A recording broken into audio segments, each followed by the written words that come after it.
to adopting the strategies, and we'll go from there. So first we'll talk about strategies in general, starting with the trial and error strategy.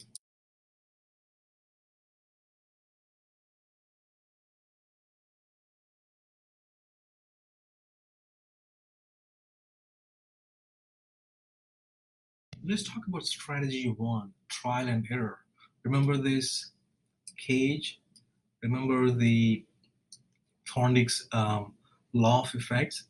Well, the cat is placed in this box, and there is food outside, and cat has to figure out a way to get to the food. Now, guess what the cat does? Well, it tries several things, right? It hits the door, it does something and something till it accidentally hits upon this particular lever, right? And of course, it repeats the behavior. This strategy is trial and error. Try different things till you don't do a mistake. In other words, till the thing that you're working on, one of those things actually works. Then you continue to keep repeating those, the thing that worked. So trial and error is trying different things until you get to the solution.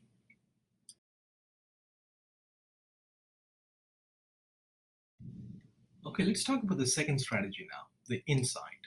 Now, for this, I would like to take this example. Now you see an upright triangle here with these dots. Your task is you have to move only 3 dots, only three, any 3 of these dots.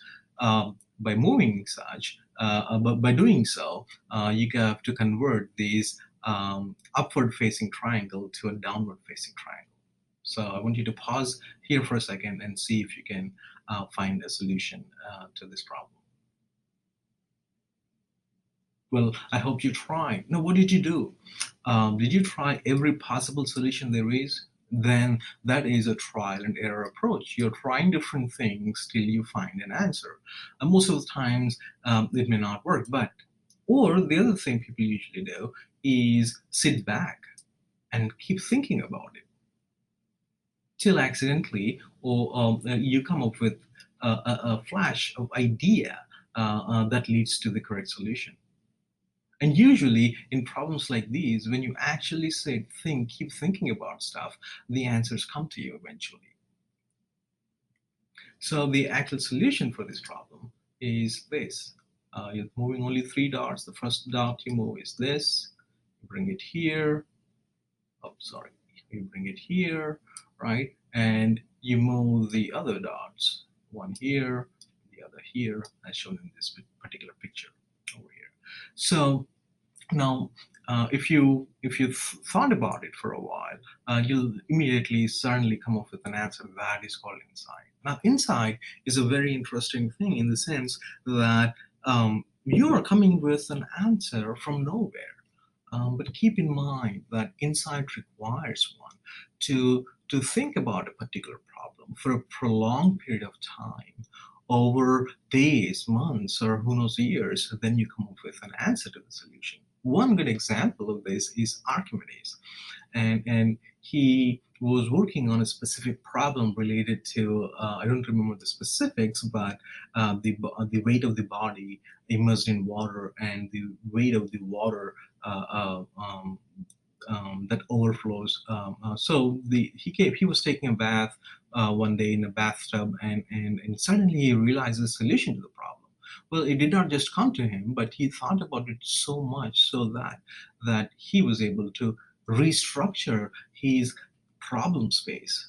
That's why we said that we need to use these terms, understand these terms. So he had a representation of the problem. Now, guess what happened in the story is that Archimedes would he was so excited that he would actually run in the streets naked, shouting "Eureka, Eureka." Anyways, the idea here is that you can get insight into a problem to find a solution, but how? What happens? What exactly happens for insight to occur? Well, restructuring. The problem space gets restructured. You could see some connections that you did not see before. That is insight. Insight is finding a solution, and the only reason, or one possible reason, is that the problem space itself is restructured, or you have seen some actions that you can do that you haven't thought you would do. Another example I would like to give here, and I won't give you a solution to that, but we'll come back to that at the end of this presentation. Now think of 6 pencils. 1, 2, 3, 4, 5, 6. Now these 6 pencils are of same length, okay? Or you can think of 6 sticks or whatever you want, 6 particular lines of same size. What you need to do is create four different triangles. Not any triangles. These triangles need to be equilateral triangles. Equilateral triangles have same length throughout. So you need to create 4 different equilateral triangles using 6 lines or pens of same length. Well, keep thinking about it. Maybe by the end of this particular lecture, you'll come up with an answer. If you do, then that is because of insight. Then we'll talk more about insight then. Again, the problem is try to create 4 equilateral triangles with the length of the triangle equal to the length of the pencil by using 6 pencils. Okay, let's move on to the next strategy now.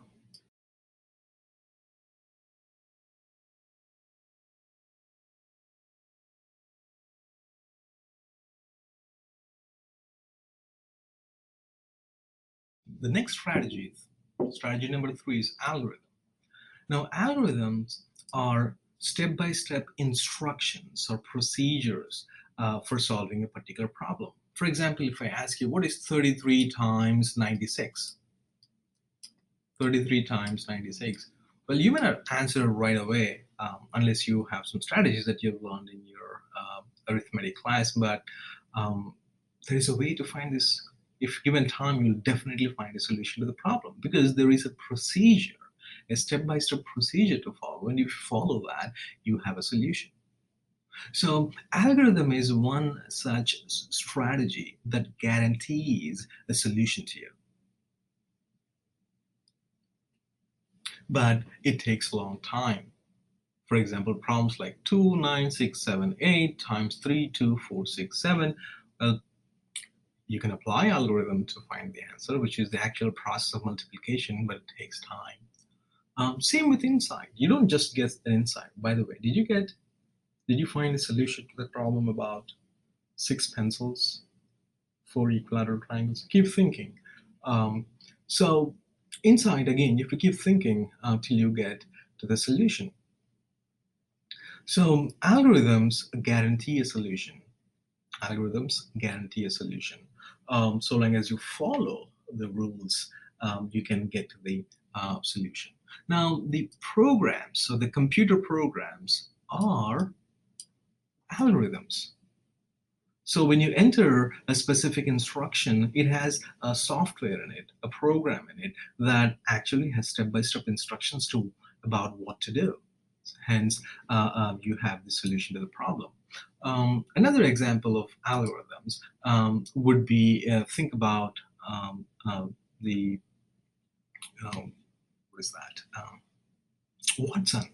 Have you seen Watson? Watson, the computer, the mega computer that actually won and defeated several Jeopardy winners, and it became a big thing in recent years. Well, even before Watson, this is Gary Kasparov, and who played with a computer. The question was, do you think computer would defeat a person? At that time, around that time when he played with the computer, people thought it's impossible. Computers cannot think like humans. They cannot, definitely, they can never defeat a human. But guess what? I think on the second or the third game, actually, this computer, Deep Blue, I guess what it was called, it actually defeated Gary Kasparov. Now, the way it defeated is not because it is thinking conscious like we are, but the fact that there are strategies that are built into the computer.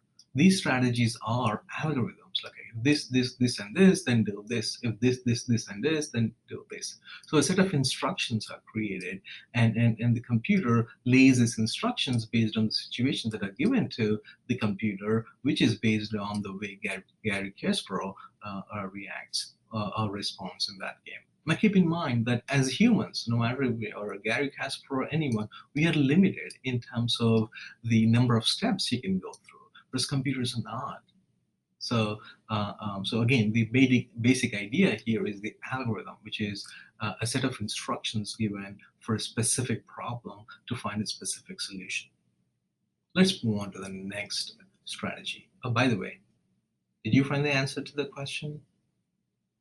How to form four equilateral triangles where the length of the triangle is equal to the length of the pencil when you're given six pencils of same length. Keep thinking.